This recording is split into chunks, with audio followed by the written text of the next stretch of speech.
Hello, welcome to Fish Fingers and Custard, Explosion Network's Doctor Who after show, where we talk about and review each and every episode of Doctor Who. The show that's on BBC, ABC, ABC iView. It's on TV right now as we're recording. Actually, I was sitting there watching dinner. I was rewatching it, so I've watched it like 1.5 times now. My name's Dylan Blight. Joining me, Ashley Hobbler. Hey Dylan, excited to be here with my one time watching it.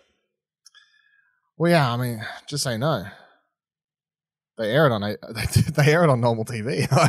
Yeah, I know. Yeah, it's weird. It's weird to think of free to air television. Yeah, crazy. It's like the only thing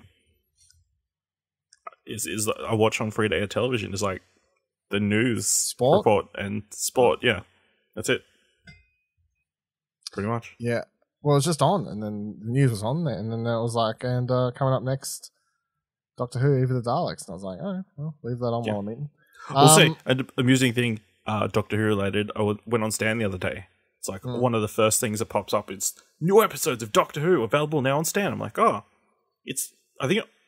like, I wonder what episodes they just put Flux out. No, it's last year's New Year's special. Is now out on Stan. Really? Yeah. Maybe that's the licensing thing. I would say so. Yeah. Exactly a year. Exactly 1 year. Yeah. Weird. Crazy. All right. This year's fucking hell. This year's New Year's special. All the above. Go back to. I'm not even trying. Go edit this out. Go back to Christmas specials. Why do we get rid of Christmas specials? I prefer the Christmas specials. Chris Chibnall hates Christmas. Is he the only person that's done these New Year's specials? Yeah. Motherfucker. Just add it to a list of problems. You know what I mean? See, if she'd been introduced in a Christmas special, everybody would love 13. I mean, I think that's the major problem, to be honest. That's the underlying issue that we don't want to discuss, but have now brought to the fore. Well, I find it weird because like it's the second now, right? And I'm like, whatever. Like it just doesn't feel very special, you know, because we watched on the second. Whereas the Christmas special, watching it on Boxing Day, you still feel like you're in the end of year sort of holiday season. But this coming out in the second, I'm like, it's over. We're in 2022. Who fucking cares now? We're all back at work, basically. Moving on with our lives. It's not special. Boxing Day special. Christmas special. All about it. Even the Daleks, though, is the special we're talking about. The synopsis of which is Sarah owns and runs Elf Storage, and Nick is a customer who visits his unit every year on New Year's Eve. This year, however, their night turns out to be a little different than planned. It is directed by Annetta Laufer? Laufer? Yeah. Has this person directed Doctor Who before? I don't think so. Let me just do a quick on-the-fly double check. No, they have not. So there you go. New director. Written by Chris Chibnall. And the cast you get for this episode, very small cast. Obviously, you've got the Doctor, yes, Dan in here. But our guest, because there's always going to be some guests in a special. You've got Johnny Selman as Nick. And then you've got Aisling B. It's Aisling B. You're fucking me. No, I'm not. How? Because it's an Irish name. That's why. So what? It's like Saoirse Ronan. Oh, actually, no. They don't know how to use vowels and consonants. Yeah, they don't. No, that's fair. That does actually make sense because they just put any letters in any combination and decide afterwards how it's pronounced. That's fine. No, actually, they figure out how it's pronounced first, and then they just make up a bunch of letters to put as to how to spell it. Aisling B. Yeah. That's fine. Because I remember watching that, because I used to pronounce it, Sarrose or whatever, you know, like then watch a video. It's like, no, that's not how you pronounce my name. Okay, fair enough. My bad. I was trying my hardest. Please don't come at me. Yeah. I will fix it. Yeah, big fan. Sorry. Apologies. Aisling B as Sarah is the other guest star of this episode. I would say neither of these people are people I've heard of. They've been in a few bits and bobs, mostly TV stuff, of course, over in UK. But, yeah. Aisling B was in the Living With Yourself show with Paul Rudd. That apparently a second season's coming sometime, but that came out in 2019, so... Oh, there you go. Yeah, she has a lot more acting credits. She's also played the new mum in the new Home Alone. All right. Cool. They're basically in Hollywood. Fun facts. What do you think of the New Year's special? It was fine. It was a bit of fun. It was a good time. Another, interesting. They do a time loop episode after a couple of years where everything was doing a time loop special or time loop movie. It was amusing. Good time. Doesn't answer any of the questions we had at the conclusion of Flux, but I don't think that was the plan anyway. So, I mean, I gotta be honest. It's fine.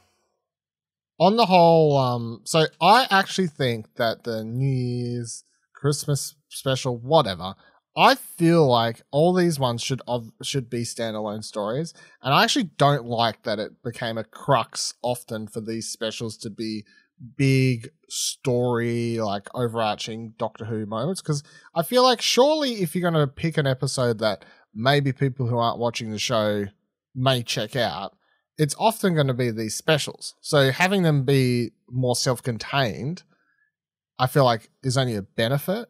You know what I mean? Instead of doing things that often end up, at least in the last 10 minutes, usually end up tied into the overarching bigger lore. So yeah, I don't mind that part.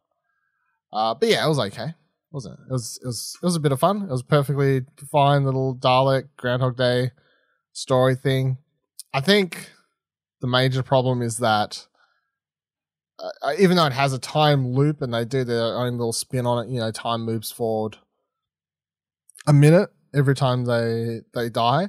I don't feel like, unlike other more popular time loopy things, it doesn't do enough to really differentiate or there's not really a lot going on here every time they come back. There's not really a lot of variety to what they're doing. It just feels like they basically took potentially what they would do if they were trapped in the building with the Daleks, and they just made sure they died along the way. But in the long run, they just end up figuring out we'll check this room. Oh, there's nothing down here. All right, well, next time we die, we're going to go up the top. All right, well, next time we need to check these rooms. It's well, if you could wander around and do this without getting shot, this is probably exactly what you'd be doing anyway. So you just sort of every time you die, it's like playing a video game. It just feels like they die and then you click continue and you try again. I didn't feel like there was too much fun shenanigans happening with the coming back, which is fine, but that would be my main criticism, I guess. I did enjoy, though. I felt like Ajani, Nick, fine, as a character, whatever. I don't know if this is a hot take, but I actually quite like Sarah, even though she was very loud, sort of at times obnoxious, but it made for an entertaining character that wasn't boring to watch. Yeah, absolutely. She actually felt like she had real proper personality, whereas I feel like Nick was your typical written Doctor Who guest star. You know what I mean? The nice nerdy good guy. Yeah. He's a little bit weird. Mm-hmm.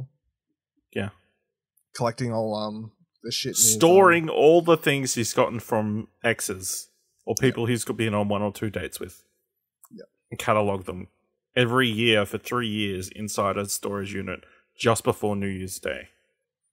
An hour before, minutes before the end of the year. That's weird.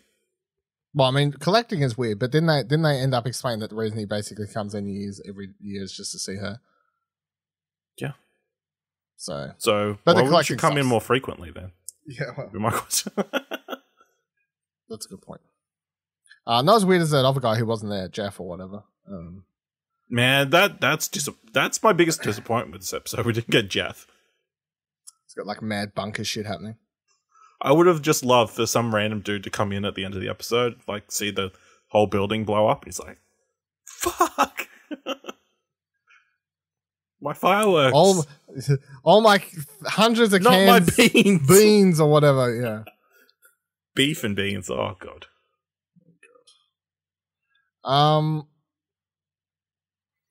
What the fuck was I going to say? I just forgot. So within our Doctor Who family or whatever I call it, the fam, you've got the only real interesting development, and I guess it is a major one.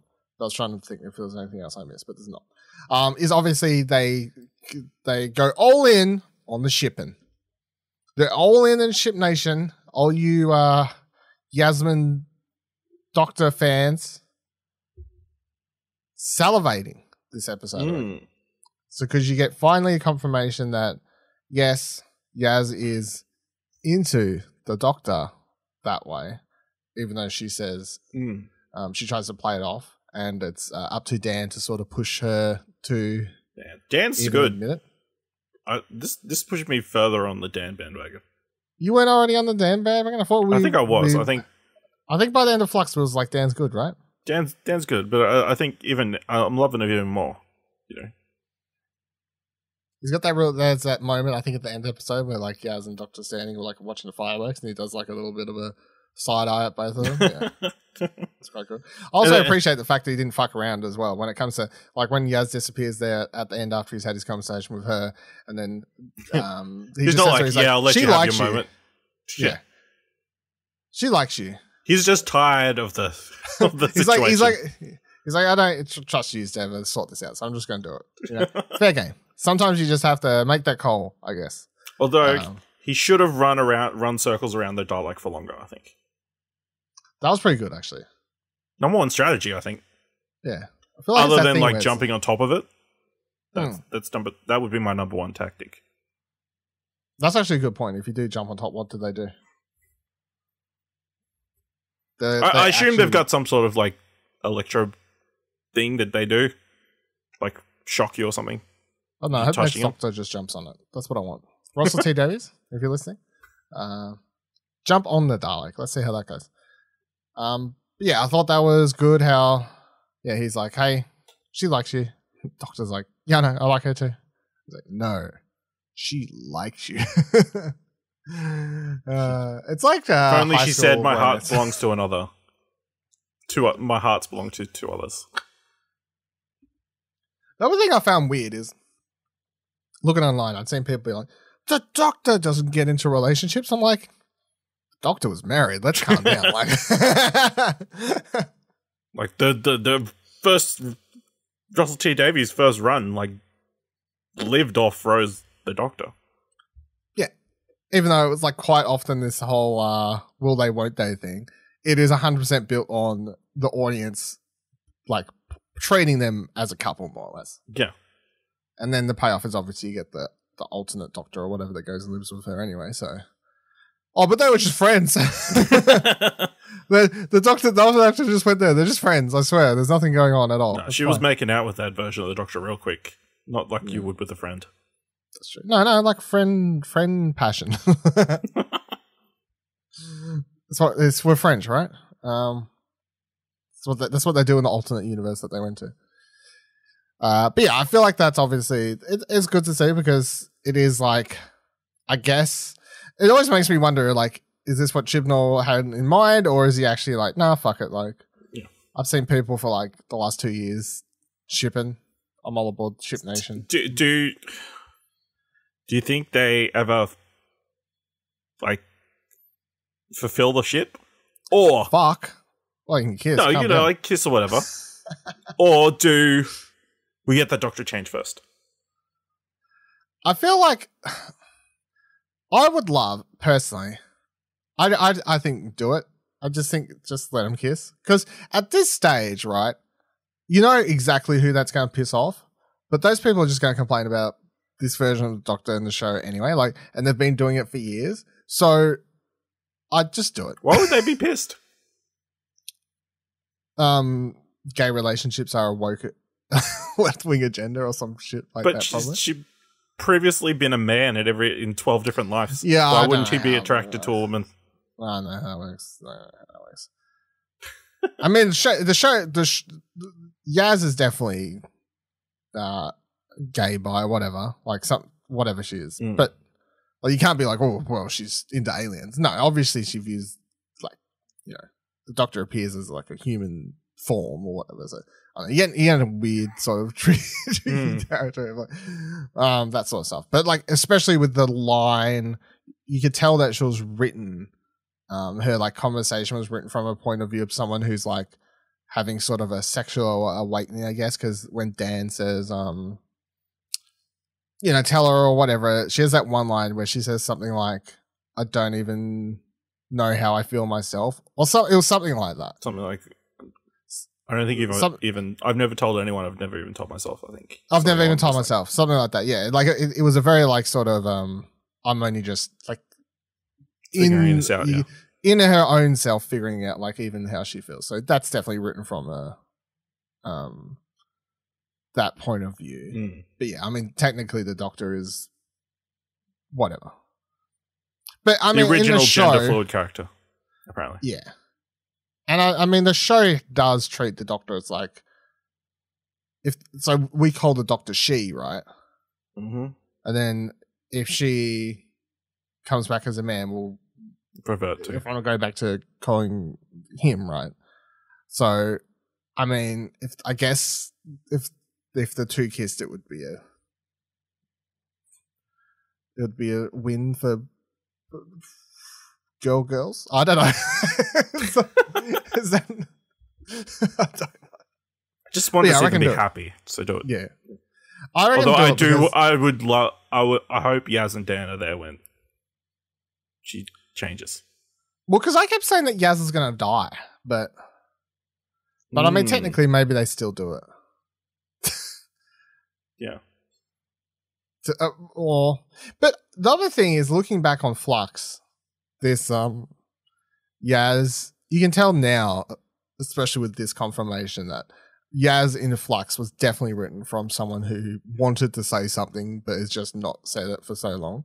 Yep. Especially when you think back on her, that scene of her like watching the clip hologram, back over and over and stuff like that. So there was a lot of like obviously not so subtle hinting, but I was always like, nah, Doctor Who, they won't touch that with a 10-foot pole. You know, they still want to. Dylan, it's 2022. Well, I know. Yeah, well, it actually is, eh? It shouldn't be, but yeah, the show. I don't know, especially with them like chucking a load of money back at Russell T Davies, like, please come win back the fans who we've lost, sort of thing. I was like, I don't know. A lot of those people sound like that would imply they were even more willing to do it, given the series he's done in the past. True. I swear, all right, imagine this: Yaz, Dr. Kiss, last episode, I don't know what they do, something like that. Regeneration comes back.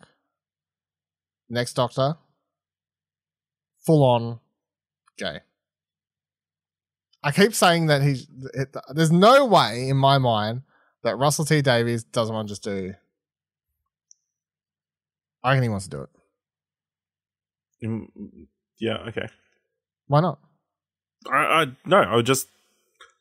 That's such a loose term in this situation. If it's a guy Doctor, okay, which we're presuming it is. If it's a girl Doctor, whatever. So what you're saying is Yaz's involvement hinges on whether it's a female Doctor or a male Doctor? No, I'm just saying I'd love if like this is like the first step into Doctor Who slowly becoming like the #1 LGBTQ plus primetime television show. Only because I would love how many people that would piss off. And that brings a lot of amusement to my mind. But see, because you've watched Torchwood, right? The only thing is like you could never go back. That's the thing. Why not? I mean, that's the thing, right? I guess it would just weird. technically be bi, I guess. The Doctor's weird. Why can't this is such a weird territory now. Like, why can't one version of Doctor be straight and another not? You know what I mean? That is a good point. Because if everything else changes, yeah, because that. I mean that kind of implies that sexuality is like a personality thing. It's fluid, I guess I'm saying. Although everything else changes about the person. It's a weird question. Yeah, it is weird. But like everything always changes about the Doctor apart from like The memories. Memories, obviously. Although sometimes it's like they have had jokes about, some doctors liking some foods that the other doctor doesn't like, or, stuff like that. So what you're saying is being attracted to the same sex is a lot like fish fingers and custard. That's what I'm saying. Spot on, Bevan. But yeah, no, why not? It'll be interesting. But yeah, I guess that was it was the only highlights or tiny little bit of. It was like the standout. Everything else was like Doctor Who story, kind of run of the mill. Yeah, story, just random special with like things. some good fun banter and some weird things being stored in this storage facility. So I don't know. We'll see. We got a teaser at the end for the next thing. By the way, they didn't show Sweet Fuck All. Apparently, it's an alien monster from the classic series being brought back. I don't have any recollection, knowledge, whatever. Dylan, we're getting sea devils. Yeah, which apparently I think Dylan, they're gonna be on a boat.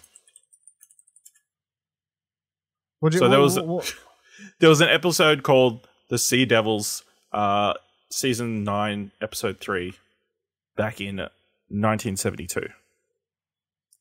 So, I'm looking for finally pictures of them. I'll tell you what, don't look great. Some of these old ones. Something. Yeah, that's cool. It's always good. Like, I mean, we just had an episode with Daleks that they are in the show way too much. Apart from that time, they were like, "Oh, we did a season without them," but then all the monsters were kind of boring. So then they were like, so back every Daleks, single special bring back Daleks." Yeah. Any other thoughts or comments before you? No. Yeah, it's kind of crazy. There's 2 episodes left with Jodie, right? 2 episodes of Jodie. There's the Sea Devils episode, which will come out at some point. Then there's the BBC Centenary episode, I believe. And that's it, right? Yeah. So now that you think about it, it's kind of sad that she never got a Christmas special. That's true. That's a good point, actually. Yeah. Because women hate Christmas. I mean, maybe for all we know, she could be in the next special. That's true. It's just based on what she's filmed and that kind of stuff. Yeah, we'll see. This next special comes out when? Because I don't understand. Early 2022 is what Wikipedia says. Okay. So we get this somewhere between now and June, and then we get the last one somewhere between June and December. Well, yeah, I think so. And then do we get a? And then the next season doesn't start until like late 2023. So do we get a New Year's special still? Have they confirmed that, or have I missed that? No. Nothing's listed yet, as far as I'm aware. But surely we would. Maybe. Right? It'd be weird if we don't.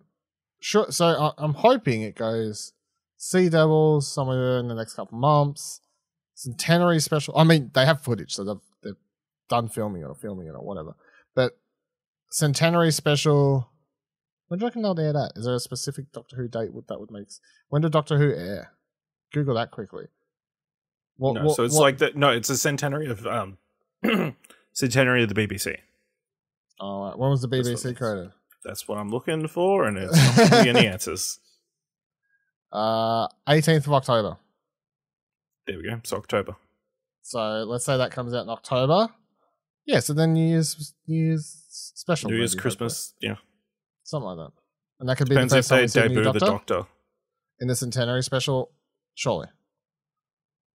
No? End of Centenary special Regeneration, New Year's Day special first full episode, and then you get into the new season a year later. Because the voice set doesn't start till like November 2023 or some shit like that. Sounds about right. Yeah, that sounds about right. Anyway, they'll do it for this. Yeah. Yeah. Do you reckon we find out who the Doctor is before the next time we record this? What do you mean? So before the next Doctor. Before the next episode of Doctor Who, do we find out who the next Doctor is? If they're in the Centenary special, maybe. If not, no. Usually it's not secret though, and I hope they don't start treating it like a special, because I've kind of enjoyed that the Doctor, like the casting's not kept as it's not like Marvel, you know, you don't have to wait to see it in the thing or an after credit in the post credit scene, like that. No, BBC does like a day. They're like, hey, on this day, we're going to tell you who the next Doctor is. And then there's a video and they air it on the BBC and then we can watch it online. And, you know, it's the same as whenever they say who the new James Bond is. Like, the British are like, nah, it's all good. Fuck secrets. We'll just, fuck secrets. So, yeah, I hope that's what it's like, to be honest. So, yeah, we'll see. Just depends if there's all the rumors flying around about different people now. So, the rumors don't come from anywhere. Presumably, the ones that mean anything come from the fact that they are like obviously auditioning seriously people and like and all this sort of stuff. So, all right, that'll do it for this Fish Fingers and Custard special episode for Eve of the Daleks. If you enjoyed the show, make sure to check out explosionout.com. Make sure to subscribe and share with friends. Make sure to check back in X amount of months that we're not 100% sure of. Whenever what's that episode called? Sea Monsters. Fuck, I forgot. Legend of the Sea Devils. Legend of the Sea Devils. Whenever they're going to be on a boat. We'll be back talking about that. If they announce who the new Doctor is, we'll be back talking about that. Whatever comes first, presumably the Sea Monsters, to be completely honest. But so we'll be back talking about that, and then whatever Centenary special, Doctor Who reveal, new actor. We'll talk. Whatever comes first. Old actor. Oh, unlikely. That's it's probably not going to happen. All right. Until next time. Bye.